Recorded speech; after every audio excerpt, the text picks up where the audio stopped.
Haleluya, puji Tuhan, salam damai sejahtera di dalam cinta kasih daripada Bapa kita Tuhan Yesus Kristus. Dan selamat malam, Sabtu malam hari tanggal 4 Mei 2024.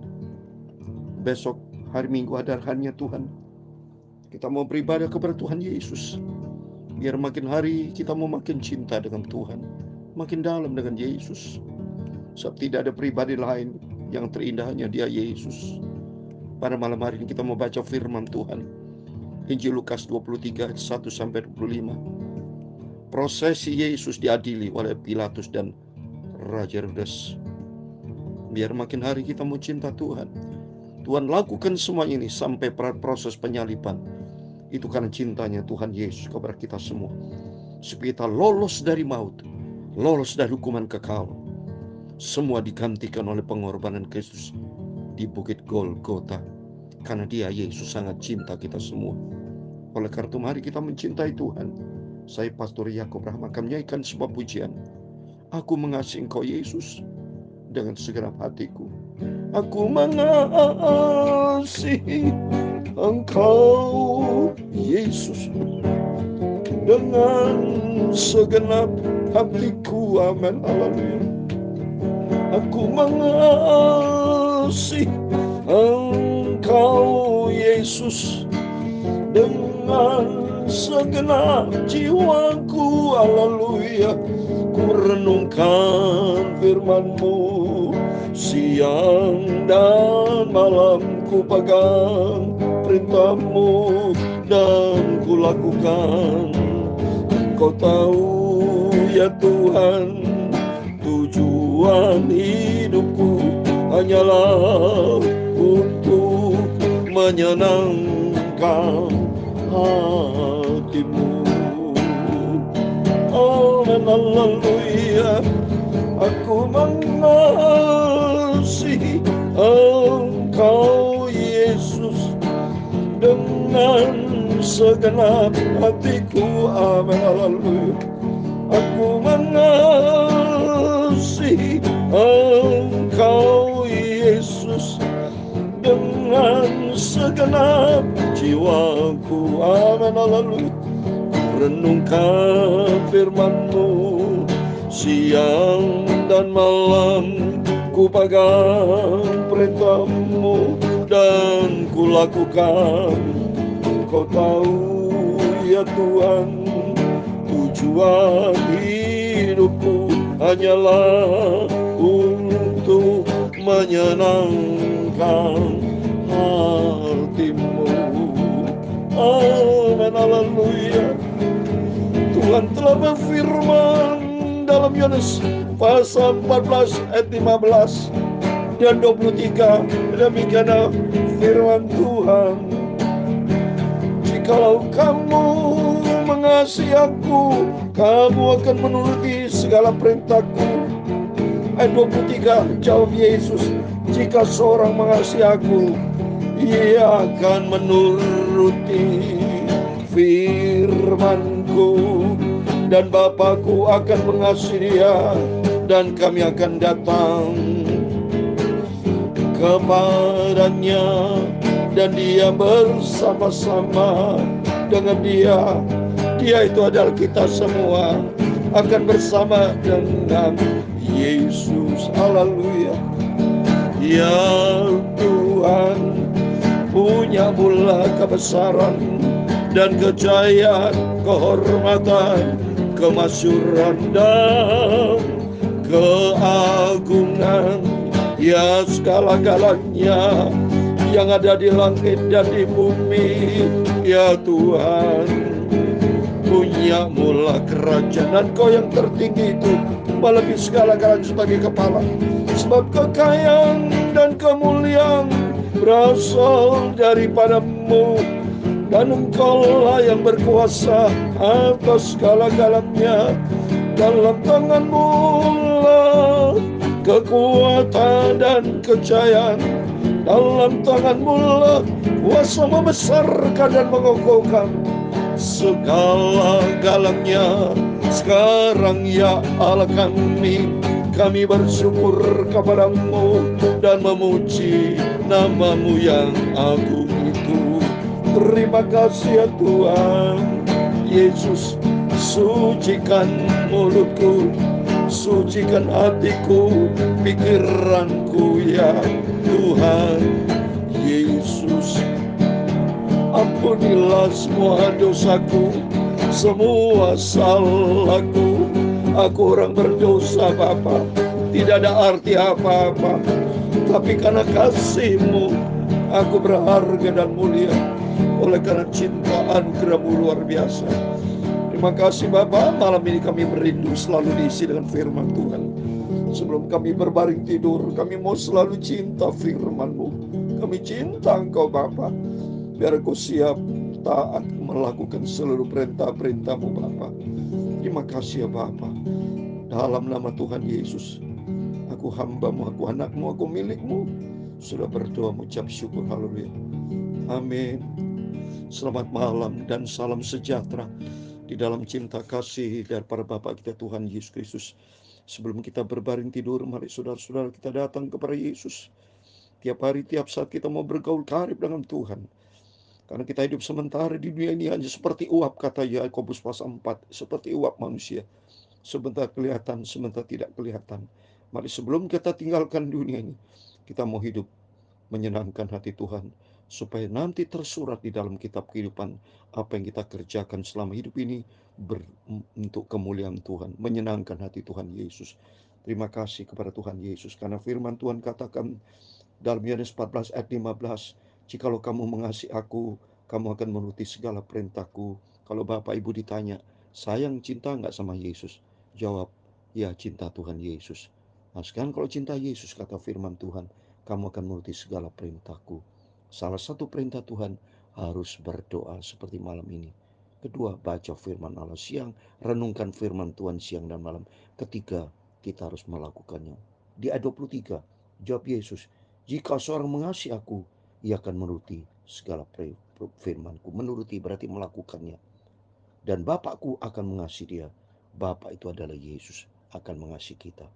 Dan akan datang kepada dia. Dan Yesus, Bapa akan datang kepada kita. Dan biar bersama dengan kita. Amin.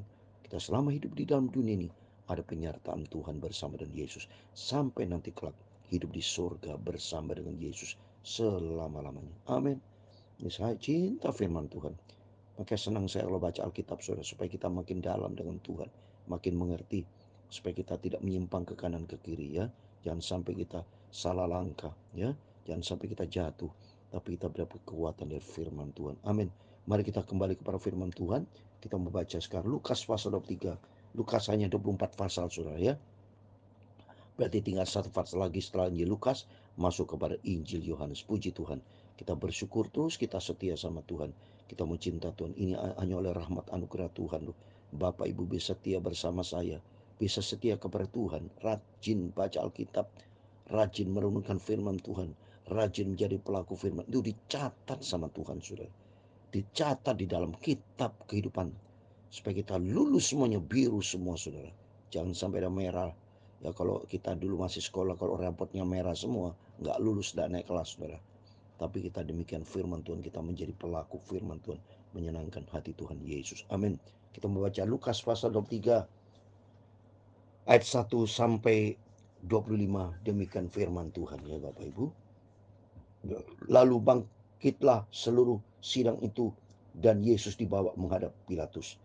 Prosesi saat ini Yesus diadili di depan Pilatus, sudah. Di situ mereka mulai menuduh dia, katanya, telah kedapatan oleh kami bahwa orang ini menyesatkan bangsa kami dan melarang membayar pajak kepada Kaisar, dan tentang dirinya ia mengatakan bahwa ia adalah Kristus, yaitu Raja. Dipalsukan, saudara, statementnya ini ya. Tuhan waktu dibaca dalam Alkitab, Tuhan tidak bilang untuk tidak bayar kepada pajak kepada Kaisar. Waktu kan Tuhan ditanya ya uang itu, ya Tuhan jawab, lihat kalau gambarnya itu gambar Kaisar, bayar. Kalau bayar kepada Allah, bayar. Tapi Tuhan tidak mengatakan dilarang bayar kepada Kaisar. Ini berarti kan pengkhianatan, sulit, palsu, saksi palsu. Demikian kita di dalam dunia ini sekarang banyak saksi palsu. Ya, tuduhan-tuduhan yang tidak benar, saudara. Tapi Yesus terima resiko itu. karena cintanya kepada kita semua. Coba berikutnya kita baca ayat ketiga. Pilatus bertanya kepadanya, engkaukah raja orang Yahudi? Jawab Yesus, engkau sendiri mengatakannya. Kata Pilatus kepada imam-imam kepala dan seorang banyak itu, aku tidak mendapati kesalahan apapun pada orang ini. Benar, saudara.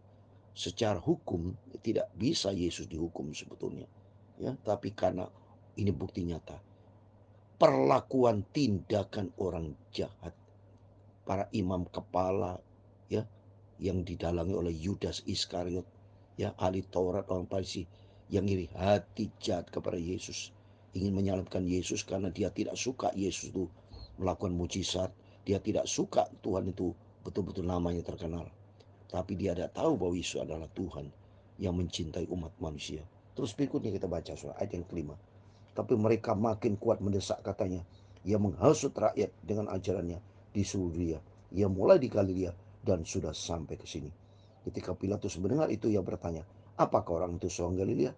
Dan ketika ia tahu bahwa Yesus orang dari wilayah Herodes, ia mengirim dia menghadap Herodes yang pada waktu itu ada juga di Yerusalem. Ya, jadi Pilatus menurut penilaiannya tidak ada satu salah pun yang menghukum Yesus, ya, tetapi Pilatus menyerahkan kepada Herodes, ya. Kembali kita baca ayat yang ke-8.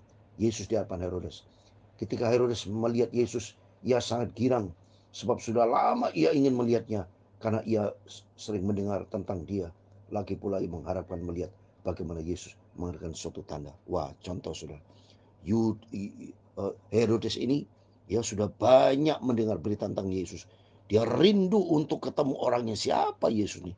Karena dengan berita-berita Yesus melakukan banyak mujizat, bahkan orang mati bangkit, semua orang disembuhkan, mujizat-mujizat terjadi. Namanya lebih terkenal dari Raja Herodes. Untuk itu Herodes tentu ingin ketemu sampai dikatakan girang. Tapi saya yakin Herodes punya karena dasar iri hati, sudah, ya. Manusia kan begitu. Kalau ada orang yang lebih terkenal, dia tidak suka nih, ya, menyaingi dirinya. Terus berikutnya kita baca ayat ke-9. Ia mengajukan banyak pertanyaan kepada Yesus, tapi Yesus tidak memberi jawaban apapun. Sementara itu imam-imam kepala dan ahli Taurat maju ke depan dan melontarkan tuduhan-tuduhan yang berat terhadap dia. Ini dalangnya ahli Taurat, imam kepala, ya, di dalamnya ada Yudas Iskariot, salah satu murid dari Yesus, orang dalam. Di orang dalam tuh ada yang juga jadi troublemaker, salah satu Yudas itu. Sementara imam kepala dan ahli Taurat maju ke depan melontarkan tuduhan yang berat terhadap dia, maka mulailah Herodes dan pasukannya menista dan mengolok-olokkan dia. Ia mengenakan jubah kebesaran kepadanya, lalu mengirim dia kembali kepada Pilatus. Dan pada hari juga bersahabat Herodes dan Pilatus. Sebelum itu mereka bermusuhan. Tadinya Herodes dan Pilatus itu bersaing, saudara.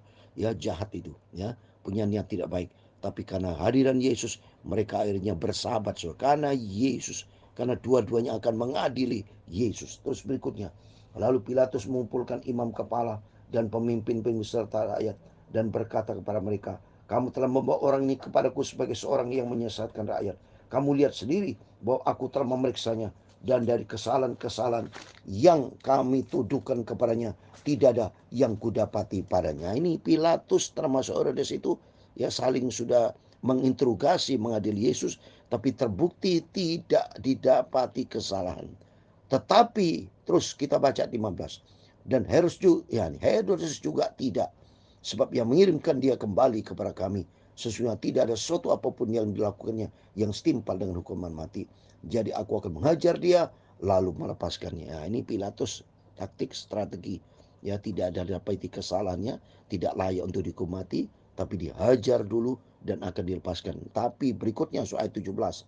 Sebab ia wajib melepaskan seorang bagi mereka pada hari raya itu. Tapi mereka berteriak bersama-sama, enyahkanlah dia, lepaskanlah Barabas bagi kami. Barabas dimasukkan ke dalam penjara berhubung dengan suatu pemberontakan yang telah terjadi di dalam kota dan karena pembunuhan. Sekali lagi Pilatus berbicara dengan suara keras kepada mereka karena ingin melepaskan Yesus. Tapi mereka berteriak membalasnya, katanya, salibkanlah dia, salibkanlah dia. Nah, ini saudara coba, ya. Jadi berhubung ada aturan, harus ada salah satu orang harus dilepaskan, dibebaskan, ya. Dan mereka memilih Barabas, padahal Barabas benar asli orang jahat, penyambun, perampok, ya, perbuatan jahat yang layak dihukum, ya. Tapi kenyataan Yesus, ya, dihianati oleh mereka, dan yang Barabas dilepaskan, Yesus harus dihukum, ya. Iya, kita lihat berikutnya. Tapi mereka berteriak membalasnya, membalas kata, salibkanlah dia, salibkanlah dia. Kata Pilatus untuk ketiga kalinya kepada mereka, kejahatan apa yang sebenarnya telah dilakukan orang ini? Tidak suatu kesalahan pun yang kudapati padanya, yang setimpal hukuman mati. Jadi aku akan menghajar dia, lalu melepaskannya. Tapi dengan berteriak mereka mendesak dan menuntut supaya disalibkan. Darinya mereka menang dengan teriakan mereka. Lalu Pilatus memutuskan supaya tuntutan mereka dikabulkan.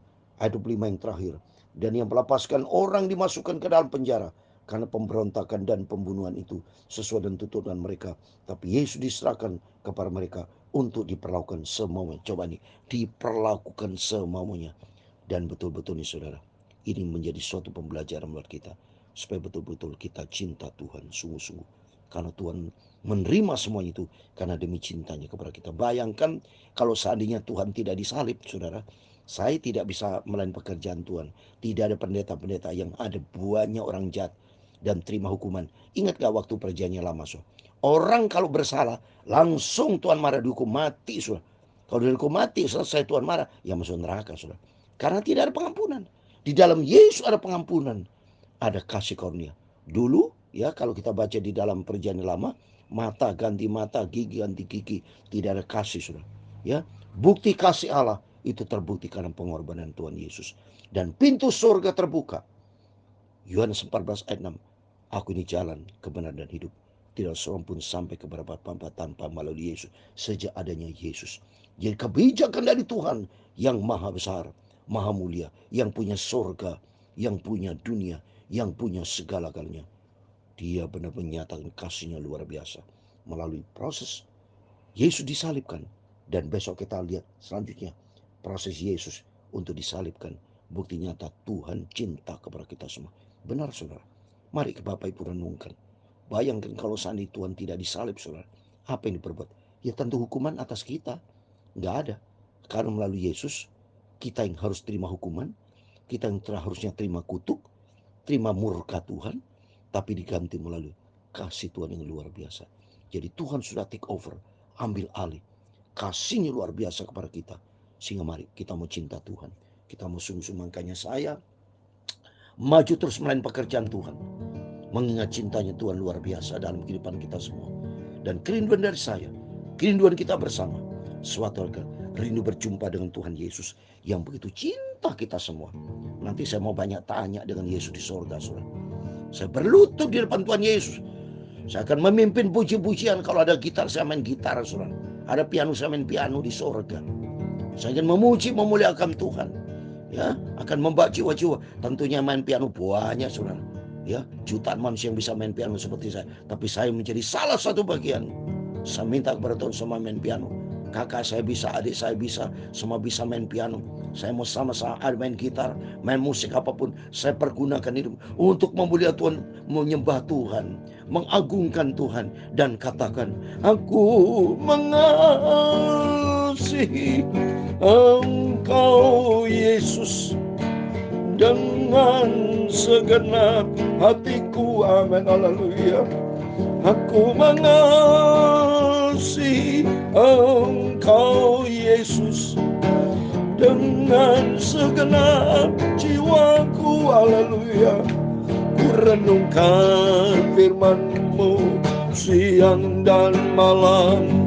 Ku pegang perintah-Mu dan ku lakukan. Engkau tahu ya Tuhan, tujuan hidupku hanyalah untuk menyenangkan hati-Mu. Mari kerinduan kita melalui firman Tuhan pada hari ini.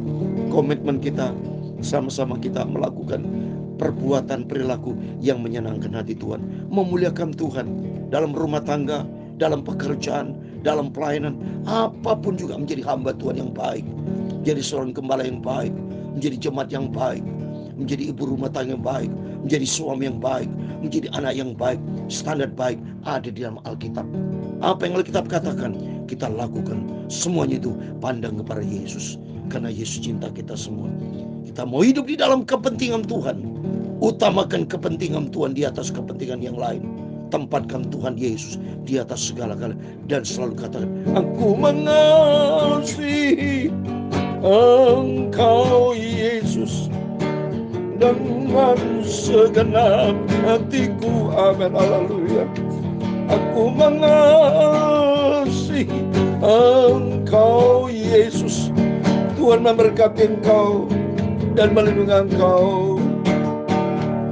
Tuhan menyinari Engkau dengan wajah-Nya dan memberi Engkau kasih karunia. Tuhan menghadapkan wajah-Nya kepadamu dan memberi Engkau damai sejahtera. Bapa kami yang di surga, dikuduskanlah nama-Mu, datanglah kerajaan-Mu, jadilah kehendak-Mu di bumi seperti di surga. Berikan kami pada hari ini makanan kami yang secukupnya, dan ampunilah kami akan kesalahan kami, seperti kami juga mengampuni orang yang bersalah kepada kami. Dan janganlah membawa kami ke dalam pencobaan, tetapi lepaskanlah kami daripada yang jahat. Karena Engkau-lah yang punya kerajaan dan kuasa dan kemuliaan sampai selama-lamanya. Amin, amin. Tuhan memberkati kita semua. Selamat malam. Besok hari Minggu, harinya Tuhan. Marilah mulai kita selalu berpikir merenungkan firman Tuhan. Berbuatlah untuk menyenangkan hati Tuhan. Jangan punya hati jahat, pikiran jahat, hal yang tidak berkenan, jauh-jauh itu dibuang. Sudah waktunya kita bertobat. Sudah waktunya kita melakukan yang baik yang menyenangkan hati Tuhan. Pikirkan perkara di atas. Pikirkan pekerjaan Tuhan. Pikirkan firman Tuhan. Pikirkan berbuat baik.